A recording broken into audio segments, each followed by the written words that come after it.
All right, 99.9 Punk World Radio FM. You guys already know what time it is. And right here, right now, we actually are proud to announce one of my favorite punk rock bands. That's right, we got Downstate, New York's own. We got the Jukebox Romantics right here, live this Sunday night on the radio station airwaves. James, Terry, how are you guys doing tonight? Woo. Thanks for the Good. intro, Thanks for man. having We're us. doing great. I gotta say, technically, it's a great way to start the week. I mean, some people consider the first day of the week Sunday. Normally, I consider it Monday, but since I'm interviewing the Jukebox Romantics on a Sunday night, tonight is definitely the first night of the week this week in my books. Love it. Love it. Yeah, yeah. Where did that come from? The term that Sunday's the first day of the week. I don't really know where that lies, but I'm with it. I'm down with it. I definitely agree. It's better than Monday, man, because Monday you gotta crawl your ass out of bed and go to work, or if you're younger as well, you go to school, and it's like, oh, dude, like, why can't it just be Sunday? Just one more day. Sunday, one more day. Well, if you look at Monday, it's just Sunday, one more day. You just have to do something you don't want to But do. it's not real anyway. It's just time, and time is made up. So it's just Time is real. That is true. Time not is something real. that the government created to hold us down and have less punk shows.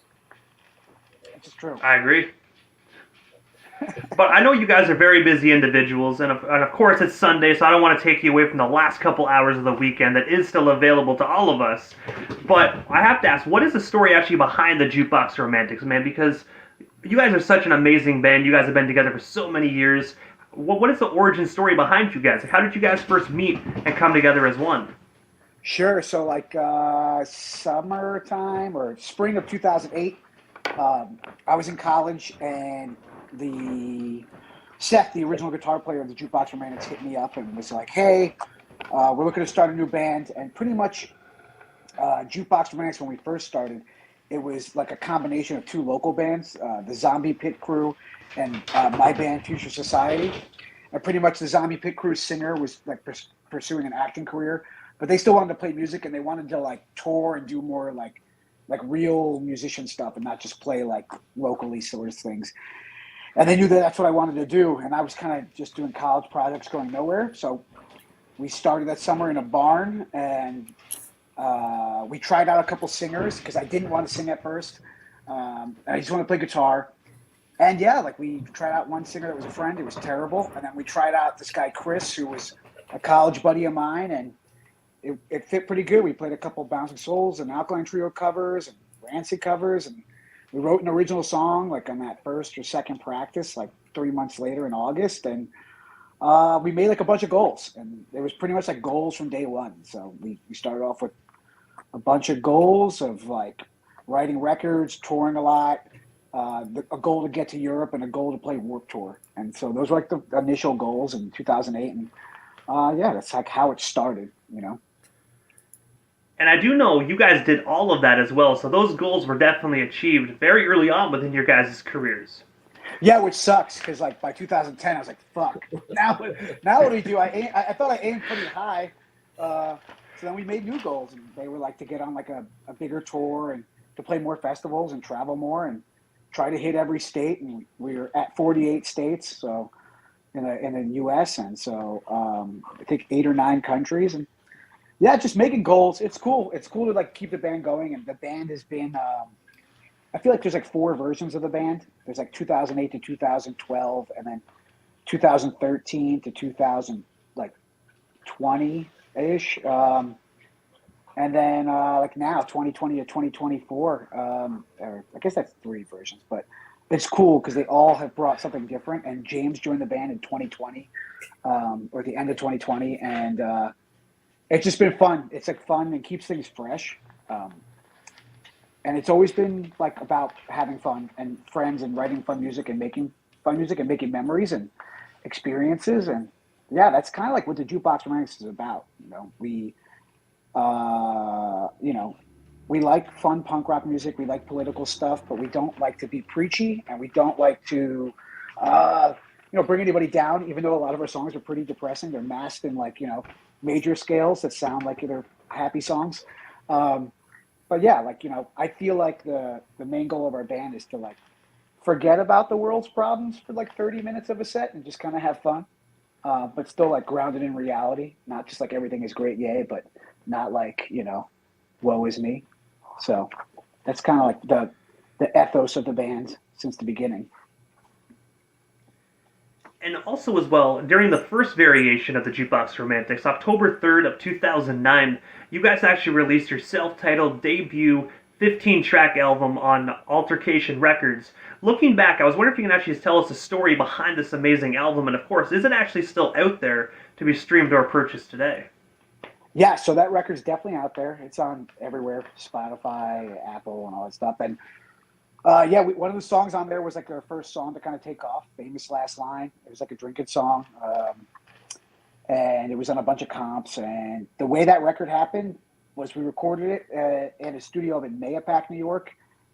And we self-funded it. And we played a show at a venue called Snapper McGee's in Connecticut, in Torrington, Connecticut. And it was a terrible show, like really bad. I think we blew 2 guitar amps and broke a bass string. Like it was some really bad shit. And basically we were just juju on that. it was like just dropping members. Yeah, we were just like dropping Breaking a members bass string on a show. Who does that? So exactly. This is also like very early on in our band where like it was basically the goal was just to get drunk and meet people and have fun. So Is that not what you still do? I don't think my body can handle it anymore like that, but it was definitely heavy, like into that. And it was just a disaster. But towards the end of the set, when it was like looking real bleak with just like a drummer, a guitar player, and the singer on stage, and 2 of us like sitting at the side, we like got back on stage and like all grabbed mics and like really like riled up the crowd. And after the set, like this dude came up who like looked like a bulldog, big New York hardcore looking dude. And he's like, hold on, there's like a parade going past my house. But he's this big bulldog where dude comes in and goes, "You boys are pretty good. My name's Travis. This is my place, Snapper McGee's, and I don't know, I'd like to talk to you guys about like a record contract sometime." And Altercation Records had a bunch of really cool bands on it at the time, like Born to Lose and Say Hello to the Angels, and the Svetlanas were on there and stuff like that. And it just seemed like a good fit, and they put out the record. And they pressed like a ton of CDs. This is back when CDs were still like selling like crazy, like hotcakes. And that was the beginning of our Altercation Records relationship. It was pretty early on. October 3rd, you said. So October 3rd, November 1st, 2008 was our first show. And then, October 3rd, 2009 was when the record dropped. So it all went pretty quick. We were like hitting it hard, like really hard. That's like kind of how our band started off. Because nobody was touring. Nobody was doing anything in 2008 like that. So we figured the only way we're going to get our name out there is to hit the road hard. So we were out all the time. And that's how that record got made and happened.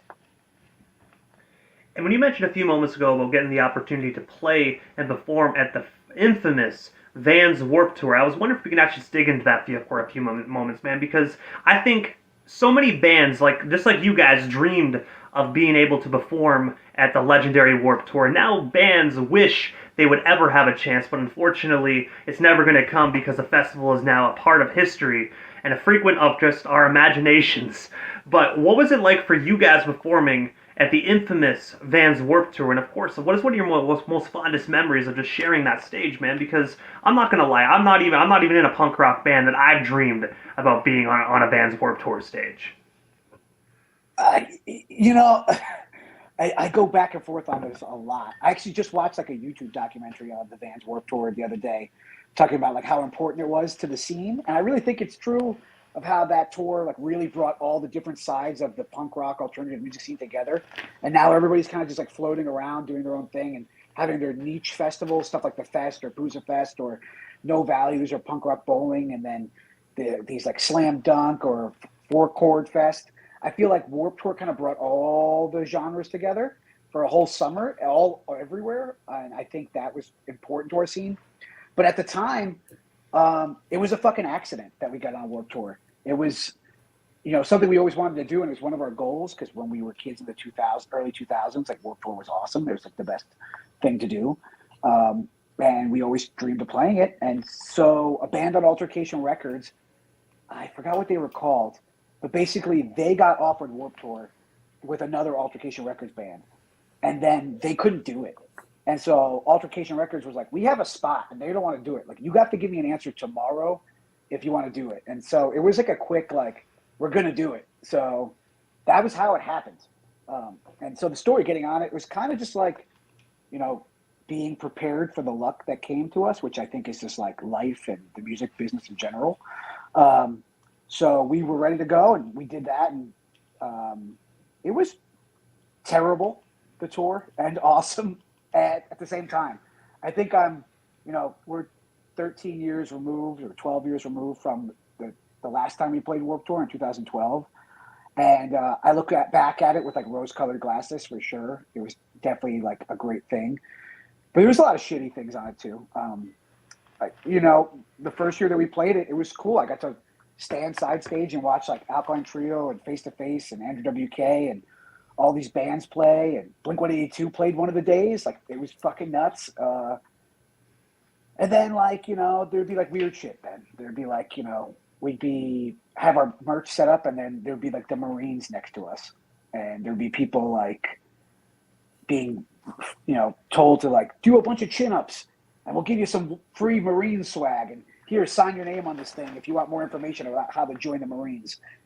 And I don't know. It's like, that's not like really, for me to say what punk or punk isn't, do, but it's kind of weird to do that to a bunch of kids at a festival, because that festival very much skews in like the young range, parents bringing their kids or kids going. So yeah, there's a lot of crazy Warped Tour stories, and just, I don't know, as a whole, I think it's very important. At the time, I thought it was pretty awesome and terrible, depending on the day or how much sleep I got in the van, or if I got a shower, or, the sets were always good. There's, 20,000 people walking in the door, and you're playing to them. And we were on a cool stage. We were on the Kevin Says stage, which was like a stage that Kevin Lyman picked all the bands that were like up and coming, like the next wave of bands. And I think one year on our stage, it was like us, the Flatliners, the Cobra Skulls, Banner Pilot, Menzingers, like it was like the front bottoms. There was just like a lot. And then at the same time, like 2 years later, we were on the same stage, and it was like all boy bands and like bands with no guitars and just DJs and just weird things. And we were one of like 3 punk bands of the whole tour. It was like us, Streetlight Manifesto, and Anti-Flag, So, yeah. So, yeah. Screw Anti-Flag. Yeah. So and then you got stuff like that. Like, now looking back, we talked about the Anti-Flag thing. I remember like hearing stories about that dude while we were on Warped Tour, about the weird shit that he was doing. But that was just like, oh, he was kind of creepy to me in an elevator, or he was like hitting on young girls. But like, I didn't see it really. So yeah, that shit happened at Warped Tour too. The front porch step shit, all this weird stuff. So I think it has its moments. There's some good and bad in there, and got to make a lot of fans and friends and travel and see things, and also, was, really just rough at it. If I'll tell you this, if bands today, if your band got on the Warped Tour, no matter what size you were, or if you were a band doing it in a van like we were, if you could, and everybody said it who worked on the tour because they've been doing it for 20 years, if you could do Warped Tour in a van, you could tour any tour ever. It's the hardest thing ever. It's very hard. You walk like 50,000 steps a day in the sun.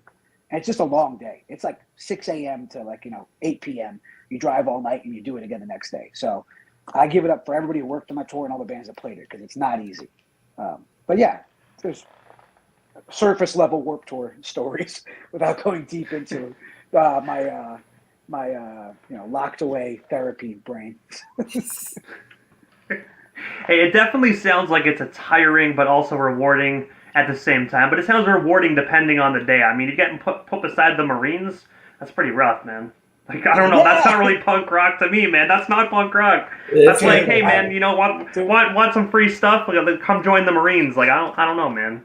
I remember we came back from tour, because we were only on the tour for the second year. The second year we were on it, for like 3 weeks or 2 weeks. And when we came back, we had done the West Coast tour. And when we came back, Warped Tour was coming up to Long Island. And they were like, hey, you guys are from Long Island. Do you want to jump on the Long Island date? And we're like, sure. So we set up our merch tent, and who sits next to us but the Hare Krishnas? And so all day long, just Hare Krishna just banging on the drums, singing the same Hare Krishna song. I was like, I'd rather watch the worst metalcore band with the synchronized dance moves and fake vocals than sit next to Hare Krishna for another 10 minutes. Nice people. Just they sing the same song for 12 hours. So I don't know how like, anybody can do that, though. I mean, I don't know how anybody can sing the same song for 12 hours, man. I mean, wouldn't you, the performer, get sick and tired of singing the same damn song? I mean, I don't know. I'm not a performer, but I mean, 12 hours is the same shit. You gotta switch it up, man. It's religious chanting, so I guess at that point it's different. But also as well, September 11th of 2011, you guys actually dropped my personal favorite album, the 10-track album titled Transmissions Down, that was originally on Jailhouse Records, but then got re-brought out on Creep Records. I was wondering, what is the story behind this monumental album? And of course, would you guys have any plans to actually re-release a remastered version on vinyl at some point anytime soon?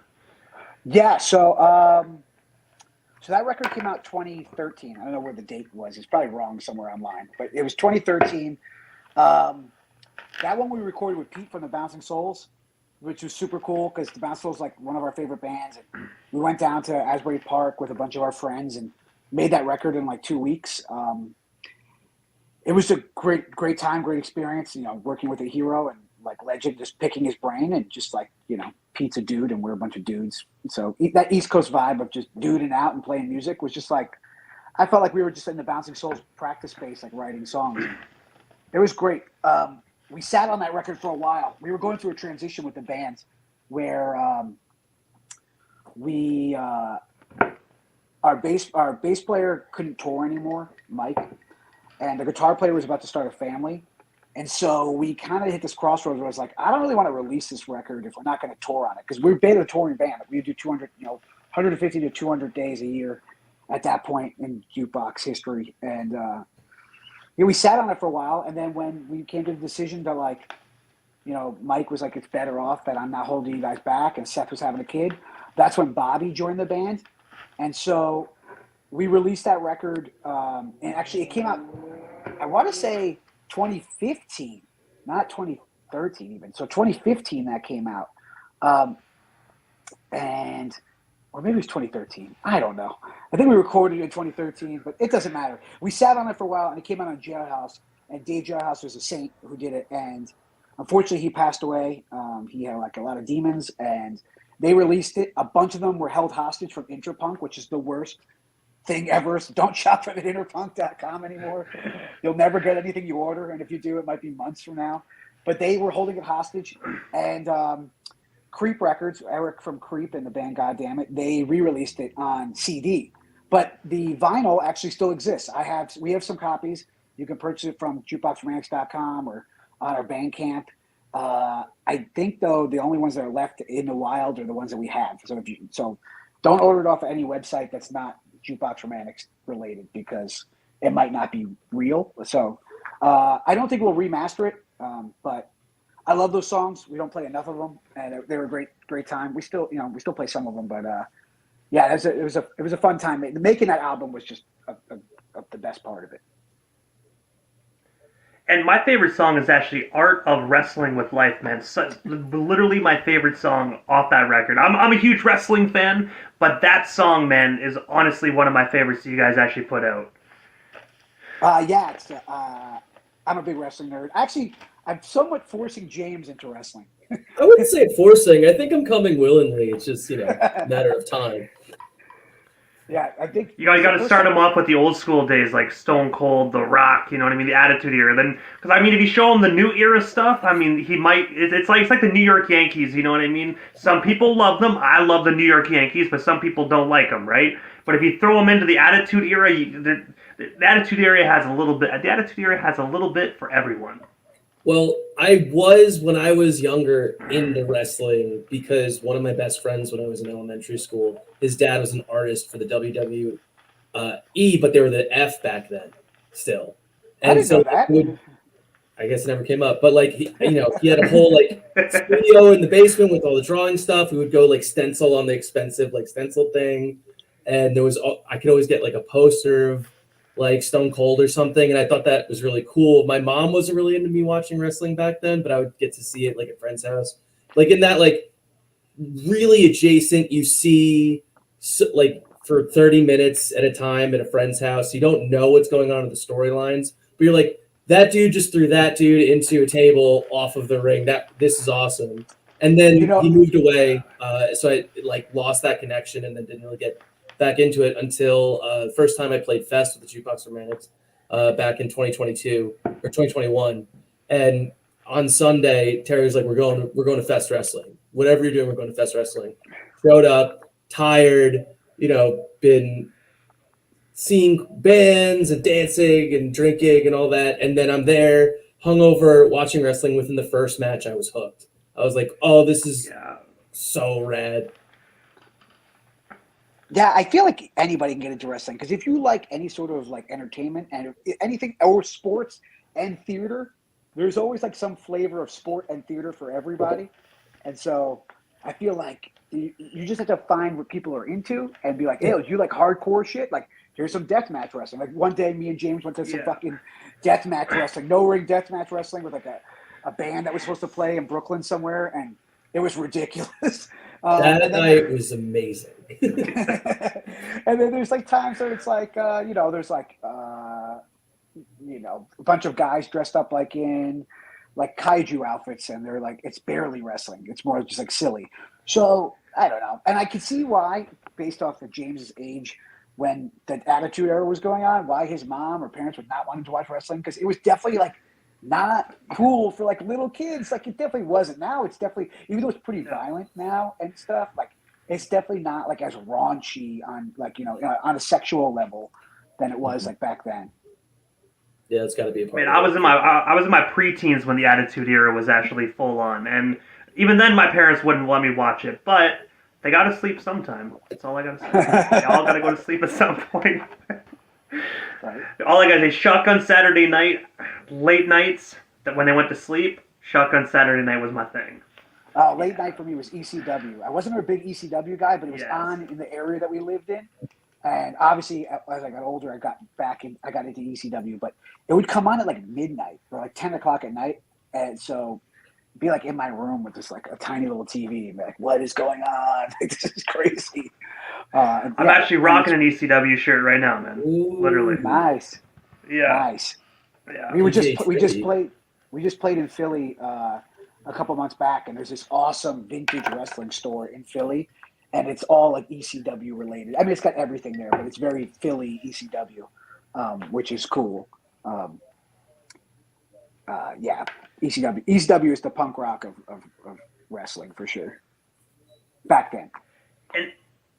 And also as well, September 14th of 2018, you guys actually teamed up with the Sewer Rats to release a 4-track EP. I was wondering, how did you and the Sewer Rats story actually get connected? And of course, what was it like just working with them on this particular 4-track project? We did our first like European tour in like 2017, and the first day was in Cologne at the Sonic Ballroom. And it was like this magical night, like crazy packed show. And it was us and OC45 from Boston. And I don't think there was any other bands. There was no local German bands, nobody else. And the Sewer Rats, two of them, Dom and Chris, were in the crowd. And then Chris like really liked us, and he came to see us play in Wermelskirchen like 2 days later, which is like at AJZ, which is like a youth hangouts venue, and it has like half pipes and a skate park, and it's a crazy place. And he came, and he was just like, "You guys are awesome. Let's be friends." And we became friends with them like real quick, and we stayed in touch. And then in 2018, we were like, "Oh, let's do a European tour together, and then let's do an East Coast tour together, and like let's put out a split together." And so that's just what we did. We each wrote songs. The songs that we released, we had already put out with another split that came out for Pooza Fest like a couple years earlier, and we basically remixed them and redid all the vocals on them, and we did that split with the Sewer Rats. And yeah, I think it came out on like 4 different record labels, like in the States here and in Europe and the UK. And yeah, they're like family. They're really, really close and awesome people. Dudes. Yeah, they're amazing. And James, obviously we actually had the opportunity to hear about the very early on days leading up and whatnot, but I have to ask, how did you actually get in contact with the Jukebox Romantics and actually join this legendary band? Like, What's the story behind yourself as a musician coming into this amazing band? So the earliest interaction with the Jukebox Romantics is actually 2012 Warped Tour. I found out I'd seen them play that day, like a year or two ago. Just that. That's the Hare of Krishna day. Yeah, that was the Hare Krishna day. That a posting of just like the lineups and where people were playing, and I would just like saw Jukebox Romantics on the stage. I was like, I was there. Oh my god, what? And this is me back in high school in like a pop punk band that never really did much. And so like I was just, local scene only really kind of kid. And then started to get more serious about playing in bands in college, joined a couple punk bands, hardcore bands here and there. And in this punk band Sawmill, that's where Terry saw us play, tried to get us on a couple of shows with them, tried to play a bar. The bar was like, you guys are under 21, get the fuck out. You can't play. But eventually did get to play a show with them and the Flatliners up in Poughkeepsie. That was a really fun night too. So that was like the introduction to the band where it's like, oh, I exist. And then what I think really got it going was during COVID, the guitarist of the band, AJ, was doing this 24-hour fundraiser thing where he's getting all local artists and bands and stuff to create content for like streaming a 24-hour stream while our friend Robin was doing a mural. Just you could see the progress of the mural. There was interviews, there was performances, and I showed up because my other band, Maintenance, is another local band. Shout out Maintenance. We recorded like a live set kind of thing, and I came to bring it and just hang out and whatever. And I ended up sitting and talking with Terry for a bit and like reconnecting, and that was nice. And like 6 months later, they're like, "Oh, we're kind of revamping the band in a new way. You play bass. Do you have time for a second band?" And I was like, "No, but I'm crazy, so let's do this." And since then, it's just been a great outlet of a different genre of punk and different style of writing, and I've been really happy. And also as well, I could be mistaken, but this is actually one of the first projects that you actually had the opportunity to be a part of as an official member of the Jukebox Romantics. And that actually dropped September 22nd of 2023, which is actually the single titled Blood in the Water. I was wondering, James and Terry, can you guys tell us a bit more about the story behind this amazing single? And of course, where can we actually buy or stream ourselves a copy of it today if the fans have not had a chance to indeed stream this or purchase it? But if you are a Jukebox Romantics fan, you've had over a year, so I really hope you've definitely streamed the living hell out of it. So that record came out on Thousand Islands Records in Canada, Rat Terror Records, Wiretap Records in America, and Gunner Records in Europe, which is awesome because I've always wanted to be on Gunner Records. I love Gunner's lineup. He released the Gaslight Anthem like early on in their career, and so it was really an honor to be with them. And Thousand Island Records, Raging Nathans and a bunch of stuff like that, in your neck of the woods and all that sort of things. And Wiretap has got some great like U.S. punk bands on the West Coast and all over. So it was really cool. Actually, the band American Thrills put it together. Like, we want to do a split, so it was us, them, and a bunch of bands. It was 4 bands, and you can get it from all those labels and us at shows. And it was the first stuff that James really got to sink his teeth into. James sings a bunch of songs on it, which is cool. Awesome. When we started the band, we had a singer, Chris, for like the first 2 records. And right after Chris left, like I took over just because everybody said like it just felt right. Because the thought in our band always was like Chris was the singer in the beginning, but I was the front man. And so after that, kind of like Chris like leaving the band, it was like, you should be the singer, so you're the front man. And so I sang for a while, but then when Bobby joined the band, Bobby could sing because the other guys in Jukebox could never sing. So Bobby could sing, so we wrote songs with 2 vocals. I love Blink-182 and Alkaline Trio and those type of bands, so I love dueling vocals. So when Bobby left, it was really important that when we looked to get a new replace and after COVID, it was kind of like I felt like a lot of bands were just like dead until they weren't. So I never thought that our band was ending, but I definitely felt like it's the pandemic. Like things are shut down. Who knows if this is ever going to happen again? So I feel like everybody's band was in question, even the ones that weren't. But I felt like we were very much like a working band that was in question of what was going to happen next. So when AJ told us about James being down. The first question was, can James sing? And it was cool to see James, and I'm just speaking from my point of view, like James find his voice on those songs, because James sang other old jukebox songs for like a year or two while we were playing shows and touring again after the pandemic. And I got to hear him sing that. But then like writing music with James is a pleasure. The two of us get together and go to his apartment in Queens and just write. And it's very nice to write with James because it's very different. His style of writing is different. It's very more poetic, and he's got a sexy voice. And I have definitely more of like a shouty punk voice, pop punk voice. And it's cool because on those songs and on Heavy Boy and the Reaper Bond, James sings the chorus and the bridge. And I know it sounds like I'm just fluffing James here, but I love his voice, and I can't wait. Like, we're in the middle of writing a record right now, and we haven't gotten to really vocal stuff yet. We're like just in the music phase of things, and I just can't wait. Like, I'm more excited now that I've been in years to write music for the band, and it's because of James, really. So, oh, thank you. I will say, when I've joined bands, like starting bands, I've started like 2 bands, but I've joined the majority of the bands like after they've already had releases or stuff in the works. And it's a lot of, okay, learn these new songs, or not new songs, learn these songs we play. Now learn these new songs that were already mostly written, so you really just don't, it's not as creative. And so it's kind of similar with Jukebox. It's like, okay, here's 15 years of songs, learn as much as you can. Okay, now here's 5 years because of the pandemic of songs we've been writing. But the fun thing about that release was one of the songs, Reaper Bond, was a song that was already kind of in the works, and it was okay, joining it. But then Heavy Boy was the first song as a band with AJ, with me, Norm, all together, just, hey, we're going to write a song. And it was one of those like, oh, overnight, like one session, here's the riffs, here's the stuff. And then we started to work through the vocals, and it came together in a way that just like was satisfying. It was like, oh, I like working with you guys.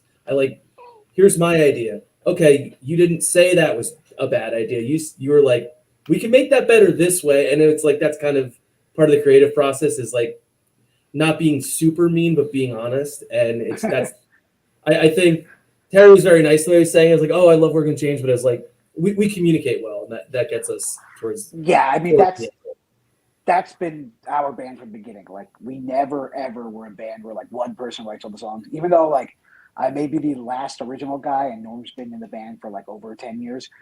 It's always been a collective of songwriting. Like, I might bring like a full fleshed out idea, but then it's pretty much like play whatever you want. Or like I'll have half a song and like James will finish, like Reaper Bond, the song he's talking about.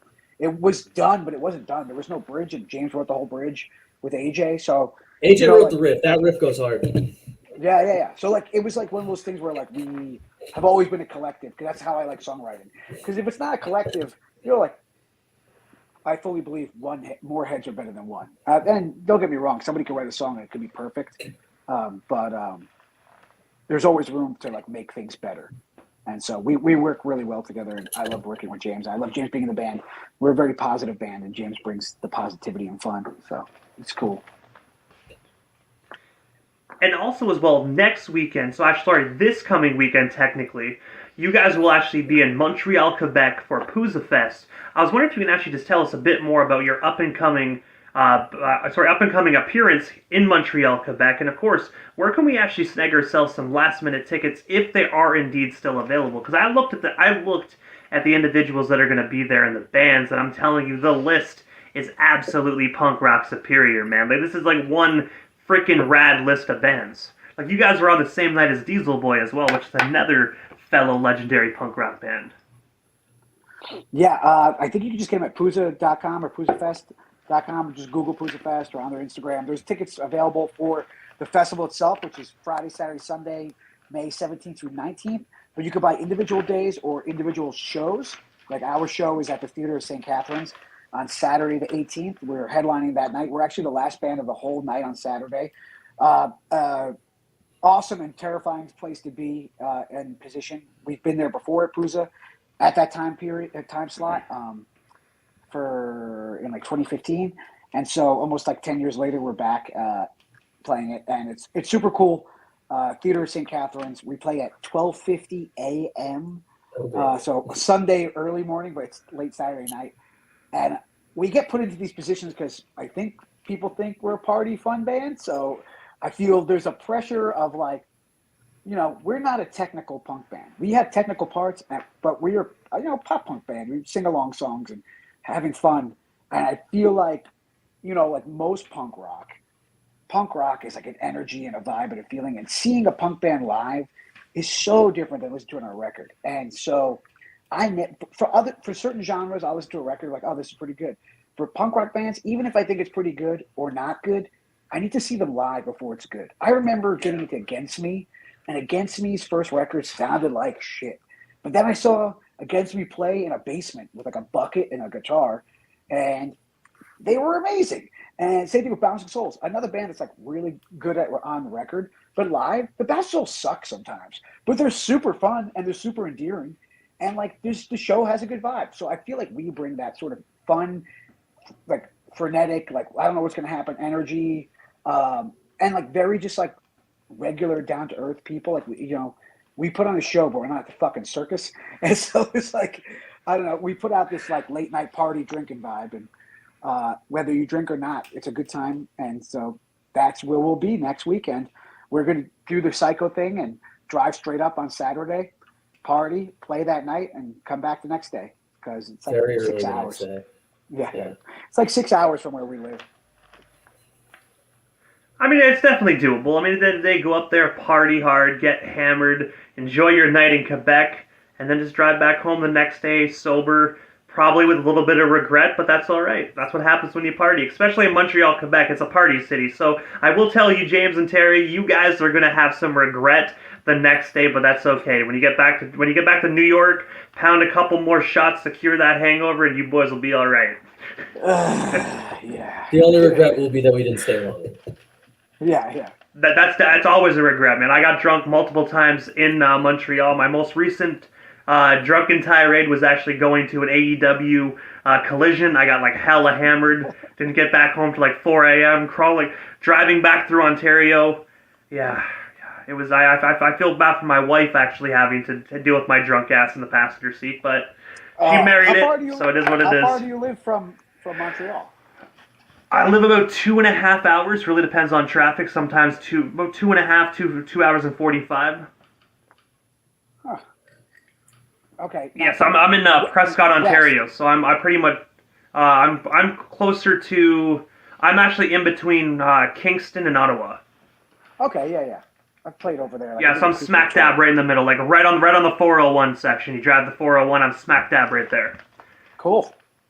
Nice. Yeah, so you guys are actually probably, when you drive through on that Saturday next week, you're probably going to be getting off at the Johnstown Bridge. I'm like 10 minutes from the Johnstown Bridge, like if that. Like, yeah. Nice. Yeah, so definitely enjoy Canada. I know you guys are going to love it. Yeah. Oh, it's gonna be a blast. We were there. When were we there last, James? Last summer, late summer, September-ish maybe. Yeah, we played August, Buffoons. September. It was a great time. That was an awesome time. Yeah. That's Buffoons Electric. Love that fucking venue. So awesome. But guys, aside from, Poozza Fest coming up next week, and of course this album that you guys are currently in the beginning stages of creating, what is next for the Jukebox Romantics? Like, is there anything we happen to miss during this evening's interview? Anything else you guys still want to touch on, talk about, or promote? We still got you here live on the radio station airwaves. Yeah, literally days after Poozza Fest, we're flying out to Vegas, and we're going to be playing the Punk Rock Saves Lives Hoedown. It's part of Punk Rock Bowling. It's for a good cause. All the money goes towards Punk Rock Saves Lives, and they do amazing activations all over the country. Just awareness, for all sorts of different things, like way too many things to list. But we'll be there. It's at Hogs and Heifers. We're playing Thursday, May 24th. So if you're 23rd. So if you are going to Punk Rock Bowling and getting into town early, we'll be there. We're also playing the 22nd in Vegas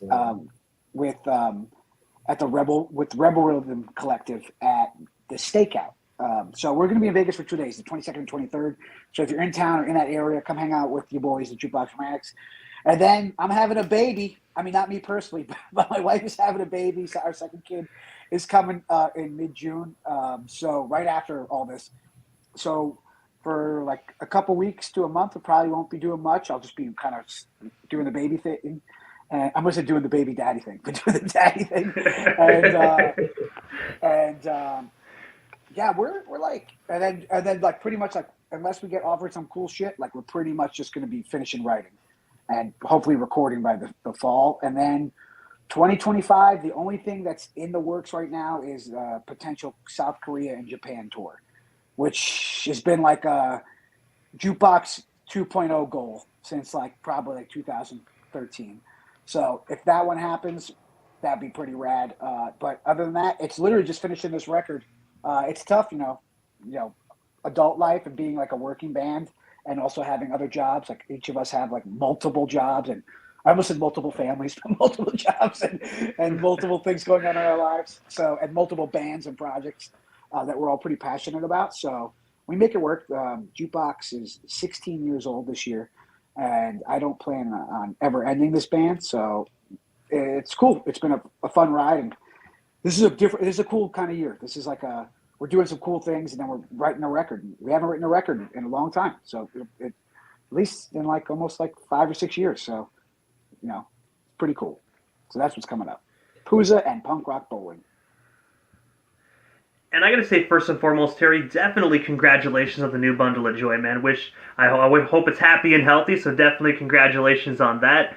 But aside from what's next for you guys, obviously I know how to follow you on social media, but for the individuals that are watching that might just be discovering Jukebox Romantics, I hope they're not just discovering you guys now, but obviously some people might just be. How do we go about following you guys across all social media platforms? That way we can stay updated on not only this brand new album, but the potential and hopefully Japan and South Korea show, and of course Pooza Fest and everything, all great things that Jukebox Romantics has to come. Cool. Thank you so much. Instagram is probably the best place to get like up-to-date information. We post there all day, every day, multiple times a day. Like all information is there. But jukeboxromantics.com or Linktree or Facebook, we still post stuff on there for all the old heads on Facebook. MySpace.com/jukeboxromantics 1, 2, and 3, or however many Jukebox Romantics MySpace pages there might be. There might even be a pure volume for Jukebox Romantics because we're that old. And but yeah, jukeboxromantics.com and Instagram. Instagram for mostly everything. You can find James on OnlyFans. It's just cooking content and like some feet. That's it. Hey man, there's a market for feet, James, so I already know you're making a killing, man. I see how you guys are getting to Japan and South Korea now. It's that OnlyFans fund, man. It's funding that tour. It's you know, James has a big foot following in Japan, so specifically in like the Kyoto region of things, like the prefecture over there. Real excited to go out there and see my fans. It's going to be a great time. He's not going. You might want to cover those feet up, though, man. You don't want to make the fans go too crazy. You got to make sure you wear like long socks. You know what I mean? Can't give it away for free. You can't. That's why he's going to only exactly /JamesMac. But yeah, thank you so much for having us. Yeah, just Google us. You'll find it. You'll meet her. But James, Terry, again, thank you guys so much for coming on the radio station airwaves. Like I said, I've been a huge Jukebox Romantics fan ever since I was way back in high school, man, in the early to mid-2000s. So again, thank you so much for your time. It was an honor speaking with you guys. Definitely enjoy your short and also brief, amazing time in Canada. Hope you guys have an amazing set. I already know you guys will tear the roof off the joint. Definitely enjoy Pooza Fest and Montreal, Quebec. Hopefully down the line we can make this happen again sometime soon, but for now, thank you for years of monumental music, and thank you again for your time for this interview this Sunday night. Thanks, man. Hope to see you on Sunday, if it's possible. I'm definitely going to try my best to make my way out. At this point right now, I can't promise, but by God, if I find a way there, I will be there. Awesome. Sounds good, brother. Sounds good, Terry. James, again, guys, thank you so much. Have yourselves a wonderful night. Thank you, man. Peace.